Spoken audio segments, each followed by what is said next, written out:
Wake up! It's the Sleep Unplugged podcast, episode 169, Periodic Limb Movement Disorder, Out at Night Moving. Welcome, everyone, to the Sleep Unplugged podcast. My name is Chris Winter. I'm a neurologist, sleep specialist, and your host for this episode of the podcast. If you're new to the Sleep Unplugged podcast family, welcome. If you're a veteran, welcome back. We are glad you are here. Busy week. Busy month. I think I calculated something like I am traveling 17,000 miles, all within the continental United States in the month of September. Really excited to be seeing a lot of people, doing a lot of fun things, talking about sleep. Was just up in Princeton, New Jersey. Met a lot of wonderful people up there, talked about sleep. We are headed to New York and Pennsylvania this week for equally fun affairs. Hope to see people out at the event. I just found out, I think I will be speaking at Strong New York City on the 27th of September. That is new. Looking forward to that as well. Great group. You should look them up online. So, we generally start off the show with comments, corrections, criticisms. Before we do, you can get in touch with the show. Talk to me about what you hear.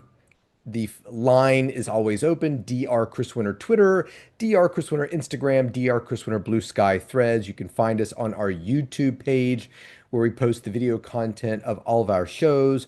You can also find our webpage that is sleepunplugged.com. Leave us a message on there. So many ways to get in touch. Sorry, I'm looking at myself in the video now, and have you ever got, so I was recently in Amsterdam, got a haircut. Ever get a haircut from somebody who doesn't know you and you walk out and you're like, well, that's a really pretty good haircut. And you take one shower and you can never arrange the hair back the way that person had done. I'm not sure what they did, but I've just kind of given up. So anyway, bear with me. Um, lot of response, a lot of positive response last week about Massa, Make America Sleep Again. I was reacting to some of the things that were happening in the RFK Jr. testimony. Of course, some really big and really awful political things happened in the interim. And I just want to thank everybody that communicated with me about the show and their own thoughts about health and healthcare policy and the way government, where it was all civil. I mean, nobody really, everybody has good ideas, and it's encouraging and fun to communicate intelligently with Sleep Unplugged Nation. I think the world of you guys. I really, really think you're great. And feeling that back and forth. Sleep's wonderful. When I interact with sleep people, all comers, sleep does not discriminate. Sleep is blinded to all kinds of things. And so I feel like the community we've put together really comes from all walks of life and all spectrum. And I really am excited to interact with you. So anyway, comments, corrections, criticisms, I welcome them. We want this podcast to be great. So if you're thinking you've heard something I've said or there was something incorrect in a podcast, we want to talk about it. We want your opinion, and even if you're not right, even if you question something and we figure out that, well, lo and behold, I was right about that. That's okay. We only get better when we question, and believe me, I question myself all the time. I always listen to the podcast after I record it, and I'm always like, oh, that's not really, I could have worded that better. That seems misleading, blah, blah, blah. So I'm always looking at it with a critical eye. The other thing about critical eye, that episode was long. That was the longest episode we've ever done, 47 minutes, 3 seconds. I hate that. I don't think podcasts should be nearly that long. So apologize for that. Was surprised by how many people listened to it. So that's great, but we will keep this one very short. The record for our shortest podcast, 25 minutes, 31 seconds. That was episode 73 about sleep inertia. I think we can beat it. I'm sorry, it was actually 23:20, episode 98, insomnia and belief. I believe we can beat it. The comments, corrections, criticisms, very quickly. I had a lovely comment on my Amazon page where I sell my book, Sleep Solution and the Rested Child. This was from CD, who wrote about my book, The Sleep Solution. Excellent educational book. This book taught me so much about sleep, insomnia, and more. The book is also entertaining and kept my interest. I love, capital love, his sense of humor. For those of you who found the author's humor off-putting, please listen to some episodes of his podcast, Sleep Unplugged. His genuine and sincere care for his patients, in parentheses, and all of us, and his humility comes through on his podcast. He can be funny as all get out, and by listening to him, you fully get his sense of humor.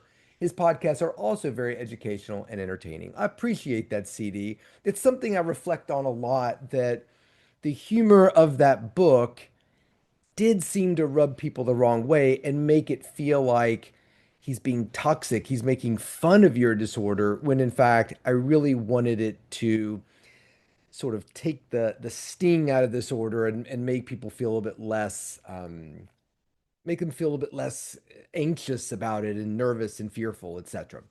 One other comment that I will read, and this is from the listener.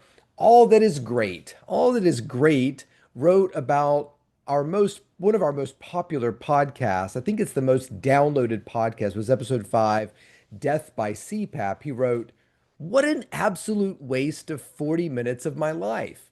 This clickbait, as it seems to mention death by CPAP, and there is just no information in this whole video about CPAP causing a person death." I'm sure they mean a person's death. I thought maybe he would talk about people with mild sleep apnea with a very low HI and CPAP making things worse, which is exactly what I talked about on that episode. So I think all that is great was really upset that I didn't mention somebody having a tragic death because the CPAP cord got wrapped around and shocked them or did something tragic to them.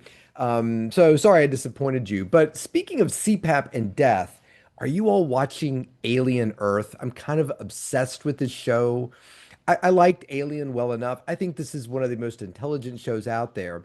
And my connection with CPAP and death is there is now an attachment you can get for your CPAP mask that makes it look like one of those face huggers from Alien is on your face. It attaches to the mask. So when you go to bed at night, you've got that distressing looking alien hooked to your face, implanting an embryo inside your body to later gestate and hatch as the xenomorph. So anyway, sorry that was not what we were talking about. All that is great, but if you want to see that thing hooked to your face and some death, check out Alien Earth. I'm blown away by its complexity and interest. So curious what you think about it.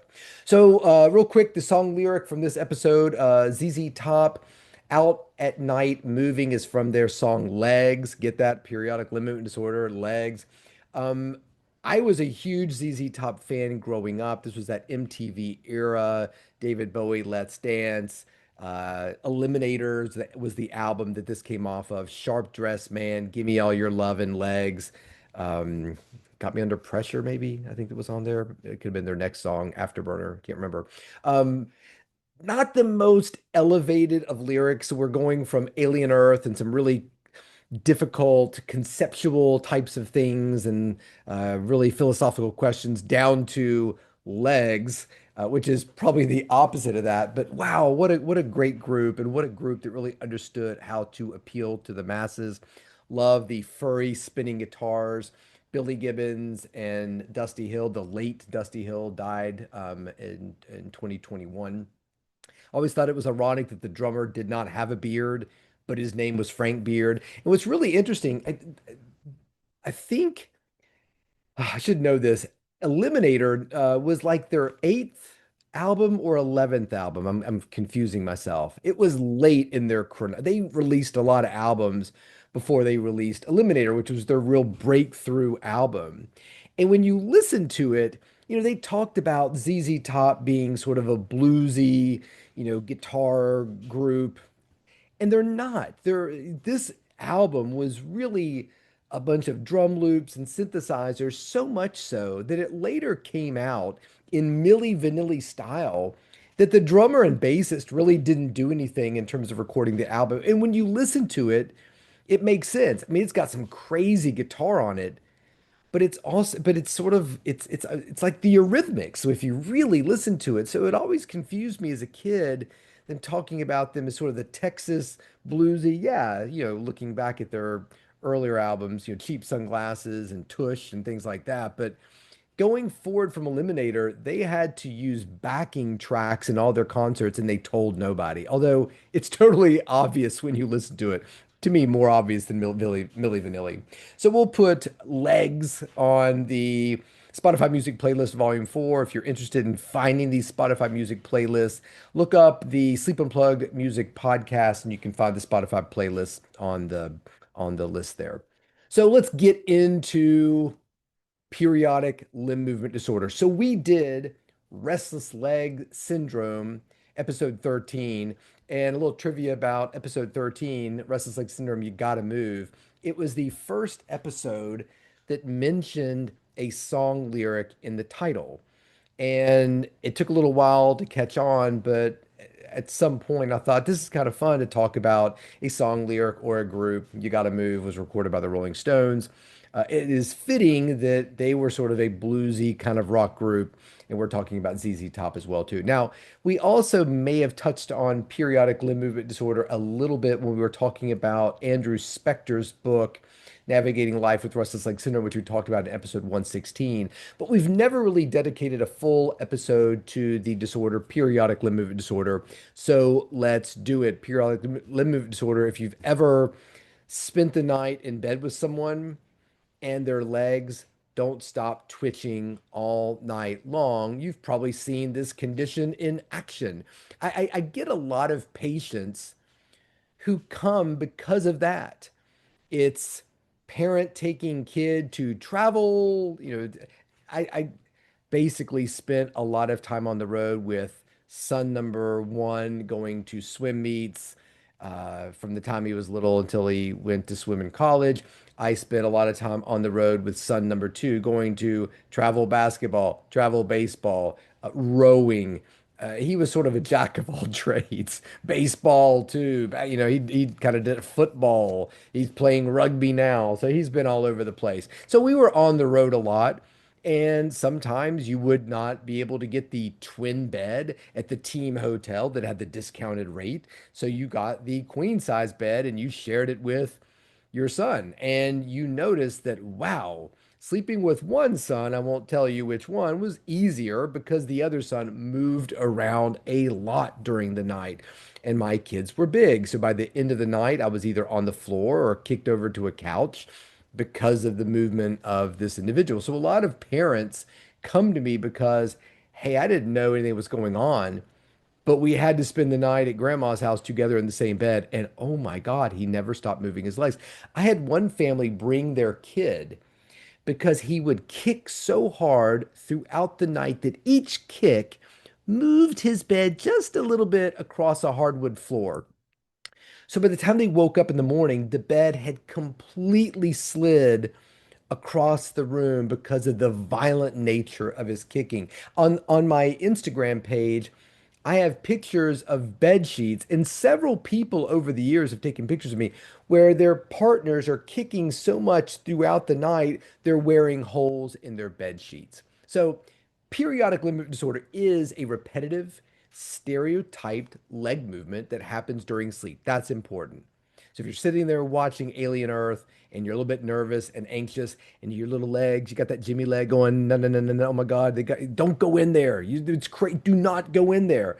That's not restless leg. Restless leg has to be, I'm sorry, that's not periodic limb movement disorder. It has to be when you're asleep, be periodic. It has to happen with a certain periodicity. So it involves the legs. It's fairly, the movements are going to happen within fairly regular intervals. So when you watch it on a sleep study, you can kind of predict it. In fact, I remember rounding in medical school and residency, and we'd be sitting there talking about a patient. And I had done a lot of sleep research before I ever went to medical school. So I would notice that, maybe the patient we were talking to next door, there was another patient who was not on my service asleep, but I would notice that every 13 seconds kick, 13 seconds kick, 13 seconds kick, I would notice that there was a periodic nature to the leg kicking. I would be like, oh, look, he's got periodic limb disorder. And then somebody would say, so what do you think, Dr. Winter? And I would realize I was not paying attention to my own patient or the patient we were speaking to because I was so caught up in trying to figure out the periodicity of the neighbor patient's leg movements. So, generally speaking, it involves sort of just a movement of the foot, sort of a plantar flexion, dorsiflexion of the ankle and big toe. Sometimes it affects, more of the leg with a knee flexion, but not always. By definition, it has to be associated with a sleep disturbance and or daytime impairment. Otherwise, we just call it periodic limb movements of sleep, which you can see a lot in patients. So when we do a sleep study on a patient, we calculate leg movements, both awake and asleep, and try to create that index. So we often notice it. So sleep apnea, if somebody stops breathing over and over during the night, we never don't think that's clinically insignificant. You stopped breathing 50 times an hour. That's always something that we probably need to do something about. Now, the patient may elect not to do anything about it, but this is never something that we would probably consider benign. Um, when you think about periodic limb movements of sleep, that's a little different because number one, they tend to vary from night to night. If you put somebody in a sleep study and every night for 7 days, generally speaking, if their body position is the same, their alcohol consumption is the same, their sleep apnea is probably going to be about the same night to night. You're not going to have somebody who has 7 breathing problems per hour on Monday, 58 breathing problems on Tuesday, 3 breathing problems Wednesday, 17 Thursday, 97 on Friday. That would be extremely unusual. For periodic limb movements, those kinds of things can happen. So I always tell patients when you see it, it's probably there. When you don't see it, it does not prove it's not there, if that makes sense. So we do a sleep study and they have 3 periodic limb movements during the whatever. That doesn't mean they don't have periodic limb disorder or restless leg. It just means we didn't capture them that night. The flip side, we see 58 periodic limb movements during sleep. The next thing we want to ask is, what's going on in terms of your sleep generally? How do you feel the next day? And if somebody says, I am tired a lot during the day, my sleep is poor, I wake up a lot, I have insomnia. What do you mean? Well, it takes me hours and hours to fall asleep. Does it? Or is the leg kicking making it feel like you can't fall asleep or actually preventing somebody from falling asleep? So a lot of times, periodic limb movements can present as things other than periodic limb movements. In fact, I don't know that I've really ever had a patient come in. I mean, I'm sure I have, but it's rare where they're like, hey, I'm here because I seem to kick my legs 53 times an hour. That's not why they come. They come because they're tired. They come because their sleep is poor, struggle to fall asleep, struggle to stay asleep. And probably about 70% of the time, they're going to have some degree of restlessness during the day. So that restless leg, periodic limb movement disorder, there is connection there, but you can have one without the other, which brings us to a very important thing. I can diagnose you with restless leg if you aren't hanging out at a Starbucks having a coffee talking to you. My legs are restless, makes it hard for me to go to sleep. I get up and walk around, it's fine. Sit quietly, it's a real problem. Weighted blankets on me feel really good, struggle with red eye flights. And I'm saying to you, yeah, I kind of have similar problems. I think you have restless leg. I've diagnosed you. You've got restless leg.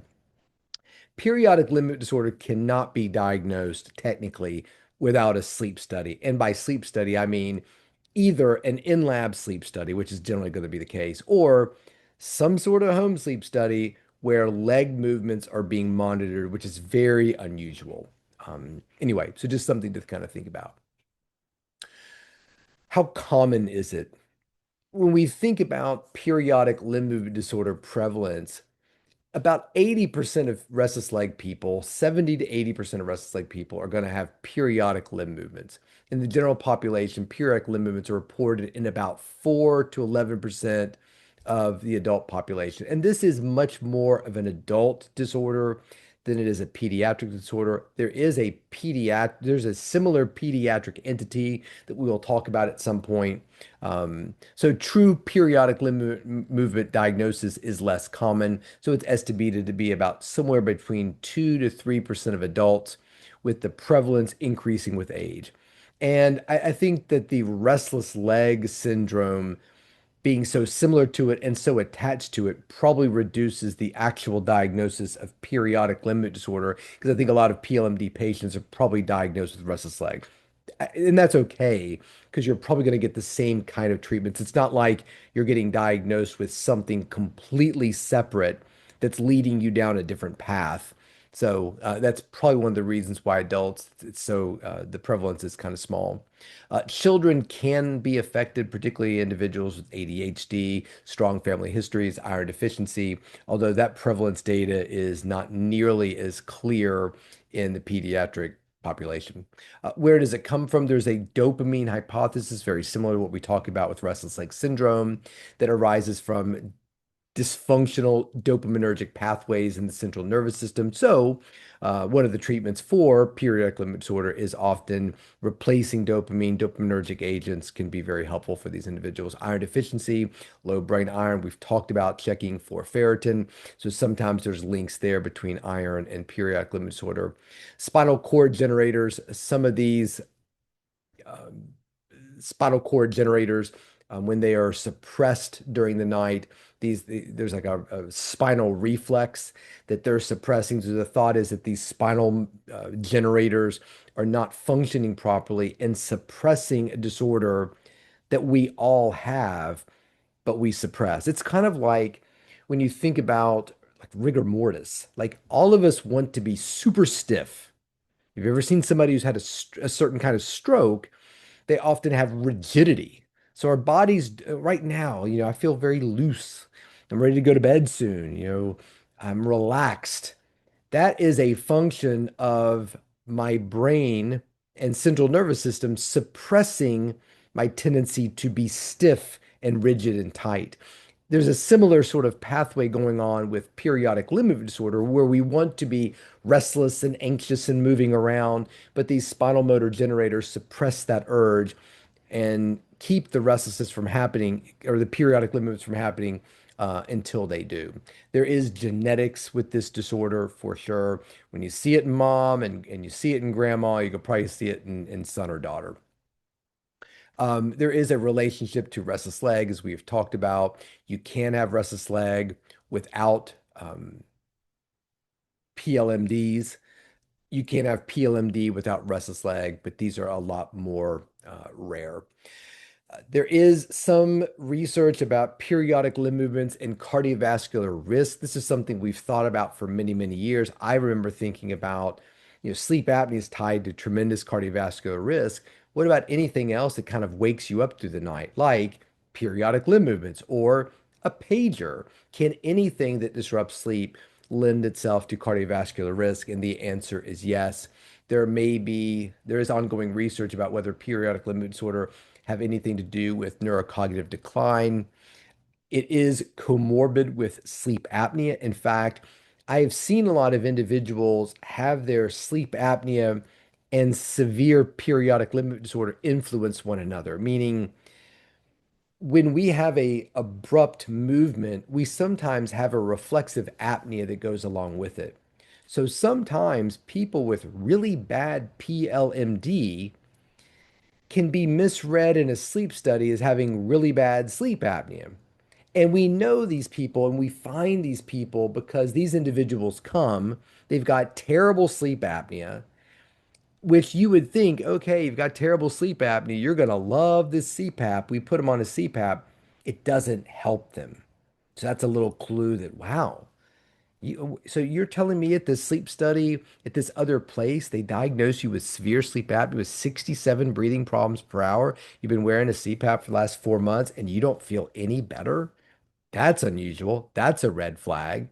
So as you start to question, or you get a hold of the sleep study, you often see that, ooh, this person is having a lot of little apneas, but they're central and they're related to the periodic limb movement disorder, which this individual tech or whoever was scoring the study didn't really pay that much attention to. So we have to be very careful with that sometimes.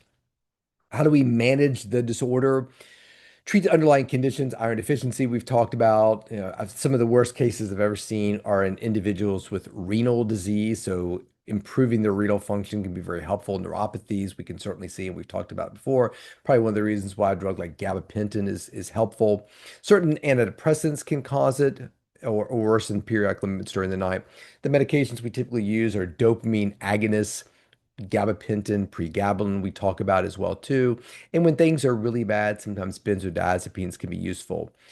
Sleep hygiene dressing can be very helpful. Weighted blankets can be great.